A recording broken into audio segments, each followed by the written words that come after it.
Interlock education সেন্টারের পক্ষ থেকে সবাইকে স্বাগত। আজকে আমরা ওল্ডার এবং এল্ডারের ভিতরে পার্থক্য বোঝার চেষ্টা করব। ওল্ডার ওয়ার্ডটা ব্যক্তি বস্তু উভয়ের ক্ষেত্রে ব্যবহৃত হয়, আর এল্ডারটা শুধুমাত্র ব্যক্তি এবং নিকটাত্মীয়ের ক্ষেত্রে ব্যবহৃত হয়। আমরা তো জানি যে ওল্ডার মানে বড়, এল্ডার মানেও বড়। যেরকম this boy is older than that one, তার মানে এই বালকটি ওই তার চাইতে বড়। আবার লেখা যায় this thing is older than that, তার মানে এই বস্তুটা ওই বস্তুটার চাইতে বড়, তার মানে ব্যক্তি বস্তু উভয় ক্ষেত্রেই ওল্ডার ব্যবহৃত হলো।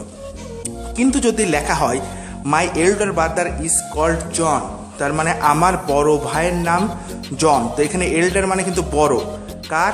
আমার, তার মানে কি নিকটাত্মীয়, এবং একই সাথে কি শুধু ব্যক্তির ক্ষেত্রে বোঝালো। এবার আর দুটো ওয়ার্ড হচ্ছে ইন্টারেস্টিং এবং ইন্টারেস্টেড।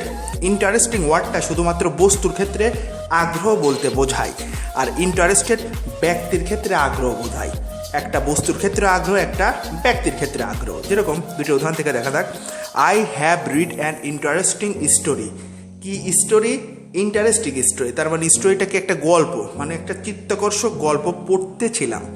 তো এখন এখানে কিন্তু বস্তু, আর এবার যদি একটা সেন্টেন্সে বলা যায় are you interested in your work, তার মানে তুমি কি তোমার কাজে আগ্রহ পাচ্ছ। তো এখানে interested in your work, K interested হচ্ছে ইউ, তার মানে ব্যক্তির ক্ষেত্রে। সুতরাং ইন্টারেস্টেড ওয়ার্ডটা ব্যক্তির ক্ষেত্রে হয়, আর ইন্টারেস্টিং ওয়ার্ডটা বস্তুর ক্ষেত্রে হয়। ধন্যবাদ সবাইকে।